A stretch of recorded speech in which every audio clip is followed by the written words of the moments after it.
dilalka toogashada tooska ah ee lagu xukumay dadka ku nool adduunka. haddaba waddankee ayaa galay kaalinta koowaad? Soomaaliyase halkee ayay kaga jirtaa?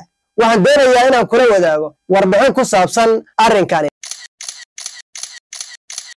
haddii ay tahay markii ugu horreysay aad na soo booqatay, fadlan ka mid noqo asxaabteenna oo page-ka noo follow garee. haddii aad horey noola joogtayna aad baad ugu mahadsan tahay. muuqaalka noo share garee oo like-ta inoo tuuji. hay-adda xuquuqda aadanaha ee Amnesty ayaa soo saartay waddamada ugu badan ee fuliyey dadka lagu xukumay xukunka dilka ah. haddaba waddankee ayaa galay kaalinta koowaad? waddankeenna Soomaaliya halkee ayuu kaga jiraa 5 waddan ee ugu horreysa caalamka ee fuliyey dilalka tooska ah?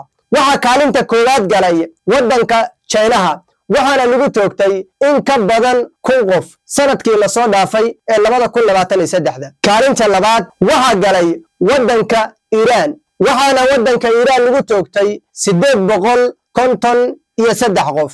kaalinta saddexaad waxaa galay waddanka Sacuudi Carabiya, waxaana qisaas lagu fuliyey 127 qof.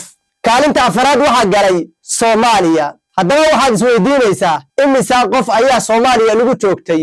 imisaa qof ayaa tiirka la geeyey oo la toogtay sanadkii 2023 Soomaaliya? Soomaaliya waxaa lagu toogtay 38 qof. kaalinta shanaadna waxaa galay waddanka Maraykanka, waxaana lagu toogtay 24 qof. hay-addan ayaa waxay sheegtay warbixintan in laga helay dowladaha, dadka qaraabada la dadkii la dilay iyo warbaahinta. sidoo kale waxay sheegeen in waddamada qaar ay ka badan karaan inta la sheegay, gaar ahaan waddanka China iyo waddamada kale la mid ah, in ay qariyaan inta badan xaqiiqada rasmiga ah. oo waxa weeye kunka la soo gudbiyey in ka badan ay jiri karaan, oo waxa weeye xogo badan oo qarsoon ay macquul tahay in ay jiraan. haddaba waxaa jira 4 qaab ama 4 nooc ee ay dilka qisaasta ah ee dadka lagu xukumay ay u fuliyaan dowladaha adduunka. 1 waxa weeye qurgoyn, in qofka qoorta laga gooyo. 2 waa daldalaad. 3 in dadka lagu mudo sun.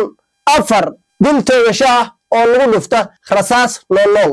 waa tahay waddanka Sacuudi Carabiya ayaa noqday waddanka keliya ee dadka laga jara qoorta marka lagu fulinayo qisaasta daldalaad. haddaba waxay xuseen in ka badan 7 waddan oo adeegsada markay dadka dilayaan daldalaad.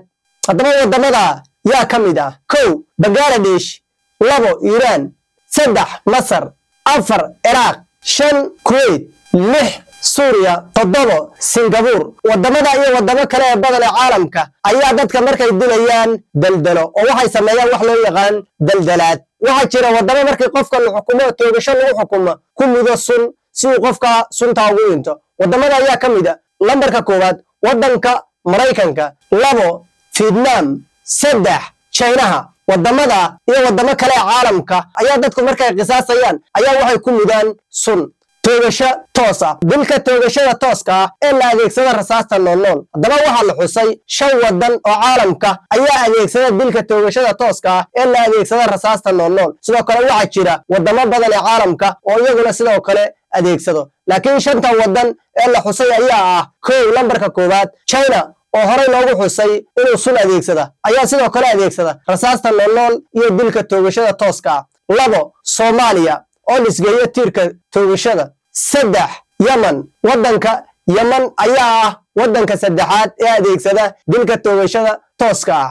4 Waqooyiga Kuuriya. 5 Afghanistan. 5 waddan ayaa laga xusay ayaguna waddamada adeegsada tiirka toogashada. warbixintan ayaa ah warbixintii ugu dambeysay ee ay soo saarta hay-adda Amnesty International, oo ah hay-adda xuquuqda aadanaha Amnesty International. haddaba adigu markaad eegto oo fikirkaada aad qeexdo, Soomaaliya ma ku jirtaa lambarka la geeyay lambarka 4? ma kula tahay waddankeena hooyo ee Soomaaliya in uu ku jiro lambarka 4? waxaa xusid mudan, warbixintani waxay ka hadlaysaa inay tahay dadka in maxkamad la geeyey, la xukumay, deetana tiirka toogashada la geeyey, ee ma ahan dadka waddooyinka lagu dilay. dadkan si kale malaha waxa weeye loo dilay, ma aha waxa laga hadlayo, ee waa dad maxkamad inay xukuntay deetana la geeyey tiirka toogashada. haddaba warbixintani markaad adigu eegto, ma kula tahay mid sax ah? Soomaaliyase lambarka ay soo gashay ee ah lambarka 4 sidee ayaad u aragtaa? ma mid sax ayaad u aragtaa mise qalad ayaad u aragtaa sidoo kale warbixintani waxaa lagu sheegay in Soomaaliya tiirka toogashada la geeyay sanadkii la soo dhaafay 2023 38 qof haddaba taa ma saxda mise waa qalad oo Soomaaliya sanadkii la soo dhaafay ma waxaa jira 38 qof oo la geeyay tiirka toogashada haddii halkan aad inala soo gaadhay muuqaalkan loo sheer garee oo meel fog inoo gaarsiiyay mahadsanid